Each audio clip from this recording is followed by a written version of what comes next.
El trauma craneoencefálico es una lesión, herida o injuria que ocurre en la cabeza a nivel del cráneo. No digo cuello, porque entonces sería un trauma raquimedular, y tampoco digo mandíbula, porque sería un trauma submandibular o mandibular. Entonces, nos vamos a referir específicamente al cráneo y dice que también esa energía va aplicada a su contenido, dando como resultado una lesión en estas estructuras. Y vamos a ver que hay dos fuerzas, fuerzas de contacto y fuerzas de inercia. Fuerzas de contacto pues sería un golpe, una caída, y fuerzas de inercia se refiere a las fuerzas de aceleración y desaceleración, que es las que vamos a ver normalmente en los accidentes de tránsito. Entonces, miren, por ejemplo, este sería un ejemplo de herida producida por la inercia. Entonces, cuando nosotros vamos en aceleración, ¿sí? Y de un momento a otro frenamos en seco, que es lo que pasa en un accidente de tránsito, el cerebro golpea contra la parte frontal del cráneo. Entonces, si hay una lesión aquí. E inmediatamente cuando desaceleramos, luego somos empujados hacia atrás, ¿sí?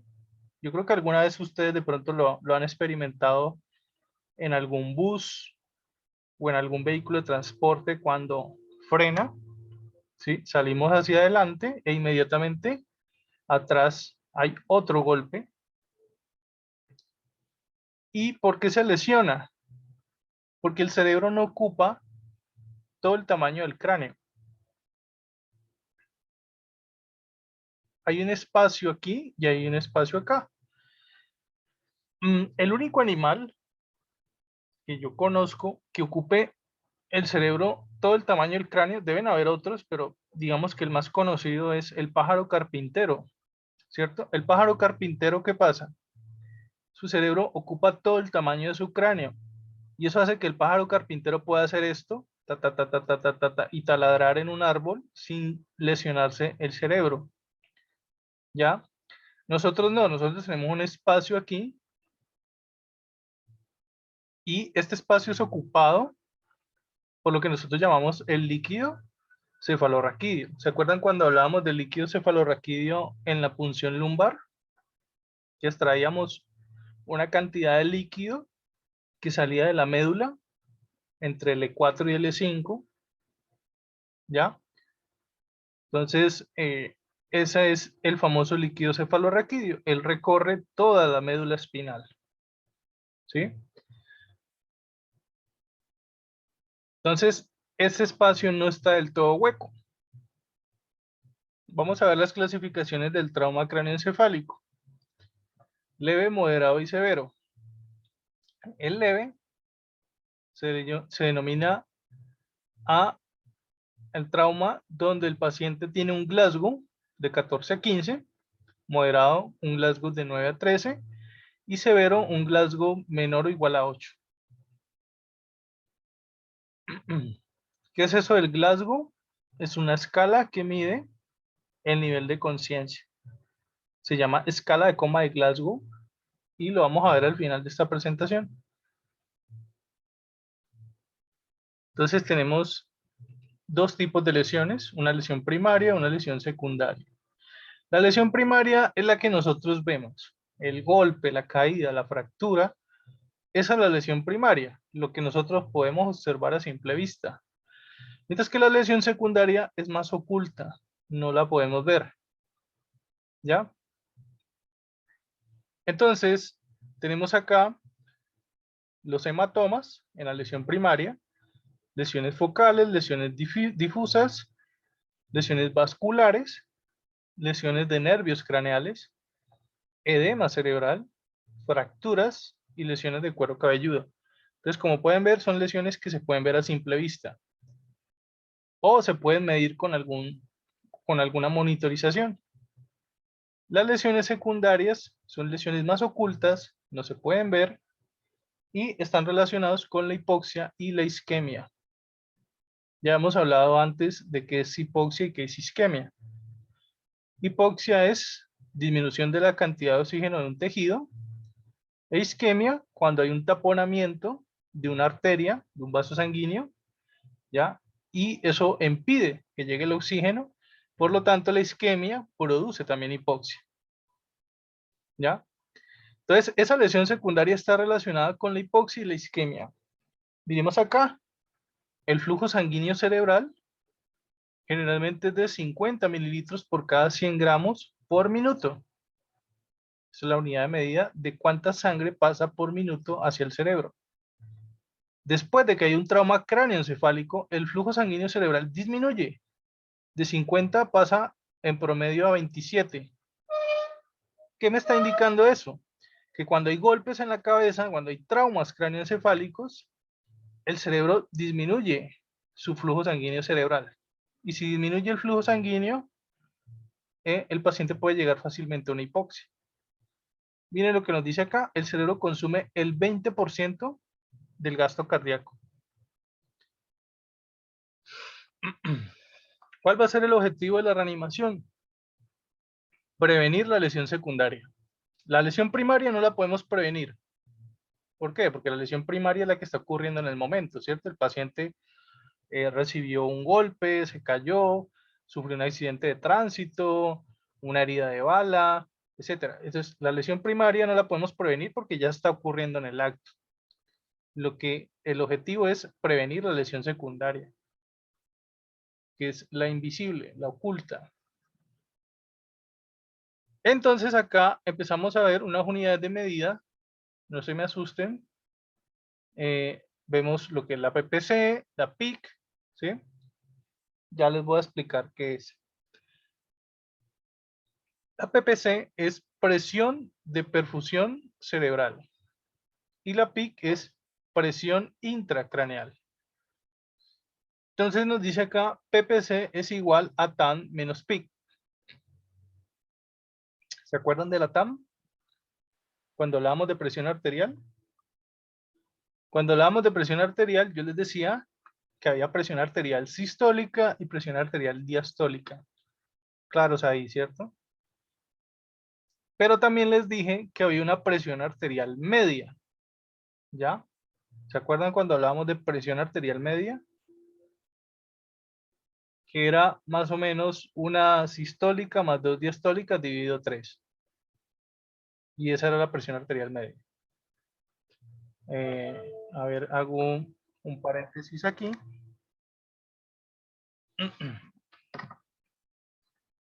A ver. Sacamos la calculadora. Y hacemos el ejercicio con la presión arterial que uno está acostumbrado a manipular como el máximo posible, ¿no? Famoso 120/80. Entonces, es una sistólica más 2 diastólicas, 2 por 8, 16, entonces 160 dividido 3. Y ahí lo tenemos. La presión arterial media para un paciente que tiene 120/80 es 93.3333. Entonces, se toma 93. ¿Sí? Esa es la presión arterial media. Ahora hagamos otro ejercicio. Un paciente que tenga sistólica en 140 y diastólica, no sé, pongámosle 90, está hipertenso, ¿cierto? Entonces 140 más 90, 90 por 2, 90 por 2 sería 2 por 9, 18, 180. Entonces sería 140 más 180. Espérate a ver que se me alteró la calculadora ahí. 140 más 180, porque 2 por 9, 18, me da 320 dividido 3. 106. Entonces la presión arterial media para un paciente que tiene 140/90 es 106. ¿Ya? Así se saca la presión arterial media. Son una sistólica más 2 diastólicas del paciente dividido 3. No sé si en algún momento lo expliqué, y si no lo expliqué, pues por si las moscas. Bueno, eso es presión arterial media. Entonces nos está diciendo que la presión de perfusión cerebral es igual a la presión arterial media menos la PIC. Y acá nos está diciendo que la PIC es de 4 a 14 normalmente. A ver, ¿qué hice yo el lapicero acá? Ah, ya, acá está. De 4 a 14 es el valor normal, pero este es el valor normal cuando un paciente no tiene trauma. Ahí está la trampa. Porque si tiene trauma, esto va a ser más alto. Y lo mismo acá, dice que el valor normal, por eso la BN, valor normal, de la PPC generalmente es mayor de 60 milímetros de mercurio. ¿Por qué milímetros de mercurio? Porque todas estas son unidades de medida de presión. ¿Sí? Aquí estamos haciendo un juego de presiones. La presión de perfusión cerebral es igual a la presión arterial media menos la presión intracraneal. O sea, todas son presiones. ¿Y a dónde quiero llegar con esto? Miren lo que está diciendo acá. La presión arterial sistólica debe ser mayor de 90 y hasta 20 milímetros de mercurio para iniciar manejo. Es decir, si la PIC se sube más de 20 milímetros de mercurio, debo iniciar manejo a ese paciente. ¿Ya? El valor normal de esta PPC debe siempre ser mayor de 60. Es decir, cuando yo haga la resta, porque esto es una resta, estoy restando la presión arterial media menos la PIC. Cuando yo haga la resta, esto debe ser mayor de 60. ¿Qué pasa si es menor de 60? Pues entonces la presión de perfusión cerebral sería mucho menor. ¿Qué es eso de presión de perfusión cerebral? Es cuánta sangre, cuánto flujo de sangre le está llegando al cerebro, ¿sí? Que era lo que veíamos acá atrás, ¿sí? Que el paciente normalmente tiene un flujo sanguíneo cerebral de 50 mililitros por minuto, ¿ya? Pero cuando hay un golpe en la cabeza, cuando hay un trauma en la cabeza, el flujo cae. Y eso es lo que yo no quiero, porque si el flujo cae, el paciente le puede dar una hipoxia. Y por eso es tan importante esta parte de la presión de perfusión cerebral, ¿sí? Yo necesito que al cerebro no le falte sangre, ¿ya? Entonces, miren lo que nos dice. Hay alteraciones debido a un aumento de la PIC por la lesión primaria. Es decir, el golpe o el trauma hace que la PIC se aumente. Ahora, ¿qué es la PIC? ¿Qué es eso de presión intracraneal? Es la suma de todas las presiones que están ocurriendo dentro del cráneo. Con el cráneo incluido, sí señor. Entonces, devolvamos el disco. Acá. Y todo aquí suma presión, todo.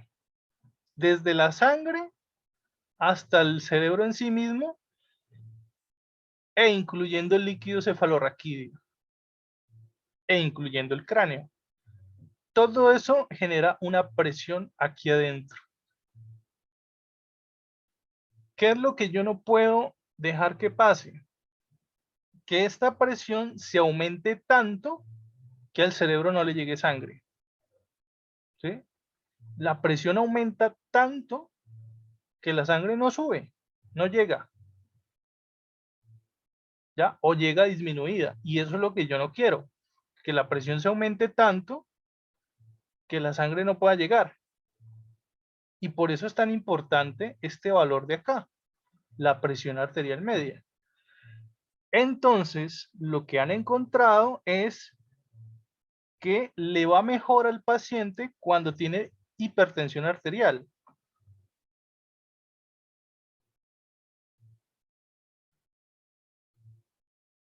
Entonces, ¿qué va a pasar? Cuando el paciente se aumenta la PIC y no le llega suficiente flujo sanguíneo al cerebro, los mismos médicos han encontrado que es mejor hacer que al paciente se le suba la presión arterial. Es decir, el mismo médico te induce una hipertensión arterial. ¿Por qué? Porque esto va a ayudar. Porque al subir la presión arterial, sube también la presión arterial media, y al subir la presión arterial media, pues va a haber menor presión de perfusión cerebral. ¿Sí? Entre más grande sea este número y más pequeño sea este número, pues mejor resultados para el paciente. Por eso es que el resultado de esto es una resta. ¿Sí? Entonces, o le bajan la presión al paciente o le aumenta la presión arterial. Por eso es que en algunos casos se le eleva la presión arterial al paciente. Estos son hematomas, hematoma epidural y hematoma subdural agudo. Bueno, aquí se repitió la imagen. Pero bueno, aquí les puedo explicar algo. Generalmente, cuando ustedes vean esto es un TAC, ¿no? Esto es una tomografía. Cuando ustedes vean una tomografía o incluso una radiografía, han visto la publicidad o el comercial de blancos, ¿no? El comercial de limpio. Dice blancos, que le dice el tipo a la señora y le dice, no señora, es que eso no es blanco, eso es blancos. ¿Sí? No sé. Estos últimos días han estado muy calladas. Bueno, ¿por qué el profesor está hablando de eso? Pues porque aquí pasa algo muy parecido. Cuando ustedes ven una radiografía, cuando ustedes vean un TAC, ustedes van a ver que generalmente el hueso es de color blanco, ¿sí o no? Pero hay veces donde ustedes ven un blanco que es más brillante, un blanco bien intenso, un blanco brillante, ¿sí? Entonces, por eso hago referencia a esa publicidad. El tipo le dice, no señora, eso no es blanco, eso es blancos. Aquí pasa lo mismo. Tú ves el hueso generalmente de color blanco, ¿sí? Pero miren acá esta curva. Está más blanca que el resto, ¿sí o no? Esto está más blanco que el resto del hueso. Entonces, cuando ustedes vean ese blanco brillante en una radiografía, en una tomografía, ese blanco brillante, intenso, es sangre. Esto es sangre. Entonces, aquí el paciente ha tenido una hemorragia, ¿ya? Tiene una hemorragia cerebral. Es lo que pasa. El hematoma subdural agudo, entonces nos dice factores que pueden llevar a un mal pronóstico. Pacientes que han sido operados después de 4 horas del trauma, o sea, no se puede dejar mucho tiempo sin operar. Requieren sí o sí una operación rápida. Pacientes que tienen más de 65 años de edad, pacientes que tienen un Glasgow menor de 6, al final vamos a explicar qué es eso del Glasgow, y pacientes con un edema cerebral severo postquirúrgico, que también vamos a tener que hablar del edema cerebral más adelante. El hematoma subdural agudo, crónico, este era el agudo, este es el crónico. Paciente con mayor de 60 años está en riesgo. Pacientes con alcoholismo, pacientes convulsionadores, pacientes con derivaciones de líquido cefalorraquídeo y pacientes con coagulopatías. ¿Qué es eso de convulsionadores? Yo creo que todo el mundo sabe que es un paciente que convulsiona, ¿no? Pacientes con derivaciones de líquido cefalorraquídeo, esos son esos pacientes, creo que lo mencioné cuando hablábamos en la clase de punción lumbar. Yo les decía que son esas personas que producen demasiado, pero demasiado líquido cefalorraquídeo, ¿sí? Eso es LCR, líquido cefalorraquídeo, Y yo les decía que a veces te hacen la punción lumbar no solo para exámenes de laboratorio, sino que a veces también hacen punciones lumbares para aliviar esa presión, ¿sí? Para bajar la presión que genera el líquido cefalorraquídeo. Por eso les hablaba yo acá de presión intracraneal, porque es que el líquido cefalorraquídeo también sube la PIC, ¿sí? La presión intracraneal. Entonces a estos pacientes yo les decía la otra vez que les ponen una especie de sonda, ¿sí? Como una manguerita que viene desde la cabeza, pasa por el cuello y llega hasta el peritoneo. ¿Sí? Tú les palpas el cuello y le sientes la manguera, está por debajo de la piel. Y ellos tienen que vivir con eso por el resto de su vida. En la universidad llegué a conocer a un estudiante de fisioterapia así. Tú le palpabas el cuello y se sentía la manguera. Pues producen demasiado líquido cefalorraquídeo. Entonces es un factor de riesgo. Si tú eres una de esas personas que produce mucho líquido cefalorraquídeo, estás en riesgo. ¿Ya? Porque de por sí mantienes con una PIC alta.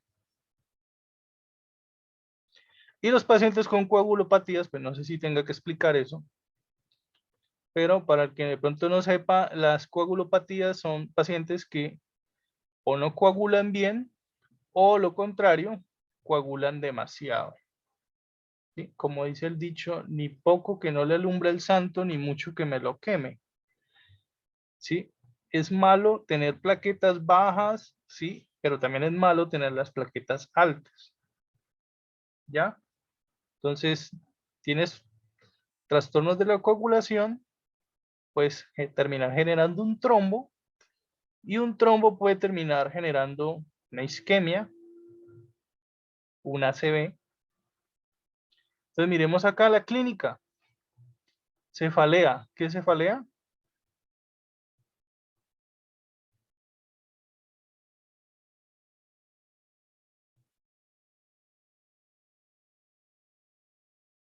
Uy, ya me salió el aviso de los 10 minutos y no me han dicho qué es cefalea. ¿Qué es cefalea, niñas? Es pregunta facilísima, básica. Dolor de cabeza. Cefalea es dolor de cabeza. Hemiparesia. Parálisis de un lado de la cara. También puede ser un signo de una ACV. Trastornos de la esfera mental. Síntomas semejantes a isquemia cerebral transitoria y pérdida de control de esfínteres. ¿Sí saben qué es pérdida de control de esfínteres? ¿Se acuerdan cuando les mostraba el sistema digestivo? Yo les decía, hay un esfínter que evita que la comida que está en el estómago se devuelva hacia el esófago. Y hay un esfínter pilórico que evita, ¿cierto? Pues también hay un esfínter anal que evita que las heces fecales se salgan y hay un esfínter urinario que evita que la orina se salga. En los abuelitos, sobre todo los que están muy, muy viejitos, esa control del esfínter se va perdiendo, ¿ya? Entonces se orinan, tienen que usar pañal, ¿ya? Porque no tienen la capacidad para retener.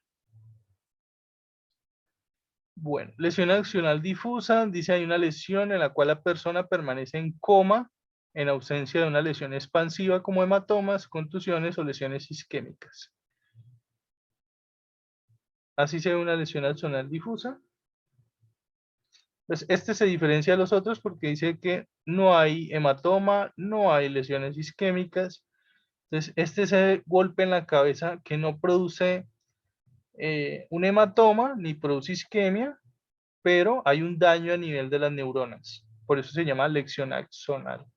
Porque lo que conecta una neurona con otra se llaman los axones. Las contusiones cerebrales, es decir, el típico golpe en la cabeza. Y acá ya hablamos de lo que es el edema cerebral. Y acá viene una de las cosas más controversiales con el tema de los traumas craneoencefálicos, y es el edema cerebral y cómo se maneja un edema cerebral.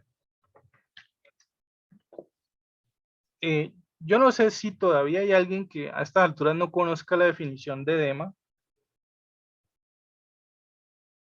Pero si todavía no saben qué es un edema es retención de líquidos. Miren lo que dice ahí, dice, es un aumento de agua libre en algún compartimento intracraneal. Entonces, la misma definición la puedo usar para cualquier parte del cuerpo. Hay edema de manos y piernas, hay edema pulmonar, hay edema de todo tipo. Normalmente en los pacientes hospitalizados, los más comunes son los edemas en las manos y en los pies.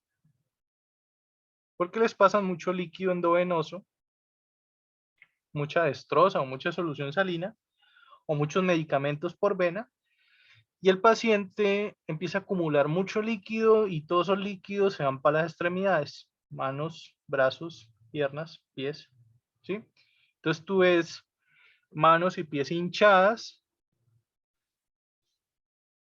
¿Y de qué se diferencia? ¿Cuál es la diferencia, por ejemplo, de un edema de una inflamación? Que la definición de inflamación es muy parecida. La definición de inflamación es que hay una vasodilatación, hay un aumento de la permeabilidad de los vasos sanguíneos, entonces sale el líquido que está dentro de la sangre hacia afuera, salen células de defensa, ¿sí? Lo que veíamos cuando hablamos del tema de heridas. Salían los neutrófilos, salían los macrófagos en busca de bacterias, cuerpos extraños, ¿sí? Eso es una inflamación, eso es una respuesta inflamatoria. Se activa la respuesta del sistema inmunológico, la respuesta de defensa. Entonces se aumenta, al aumentar la permeabilidad de los vasos sanguíneos, sale agua, sale líquido, salen células hacia afuera, y la mano o la pierna se hincha, se inflama. ¿Sí? Eso es una inflamación. ¿Qué se diferencia del edema?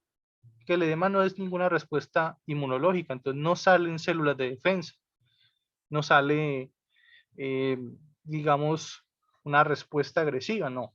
Simplemente es agua, mera agua acumulada en algún espacio. No estamos hablando ni de sangre, no estamos hablando ni de pus, porque en la inflamación puede haber pus, ¿sí? Debido a la muerte de las bacterias y a la muerte de las células. Aquí no, aquí no hay pus, aquí no hay salida de sangre, no hay salida, simplemente salida de agua y se va acumulando en algún espacio. Esa es la diferencia entre un edema y una inflamación. Y que la inflamación, pues ahí puede haber eritema, puede haber enrojecimiento, puede haber, ¿sí?, signos de infección, puede que sí, puede que no. En el edema no hay ninguno de esos signos.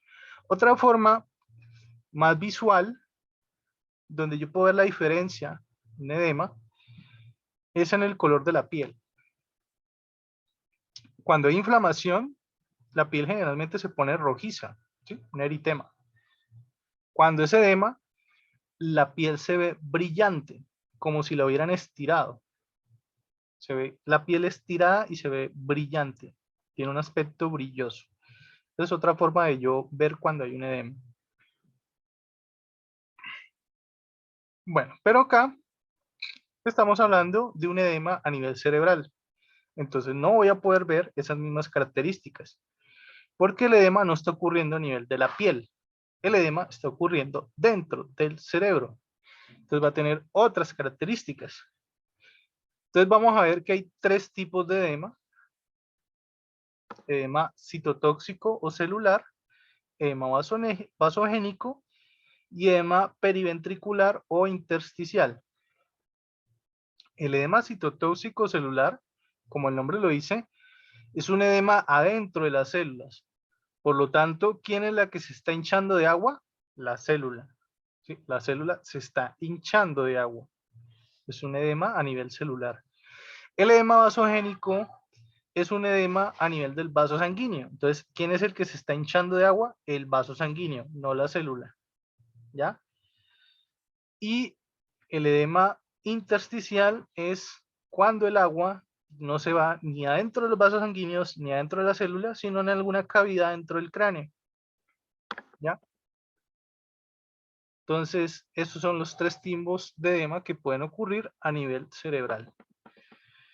Bueno, toca hacer una pausa porque ya el aviso de los 10 minutos pasó hace rato, quedan como 2 minutos. Entonces vamos a ver una pausa ahí y ahorita volvemos. Seguimos con lo de Dema. ¿Preguntas? ¿Está complejo el tema?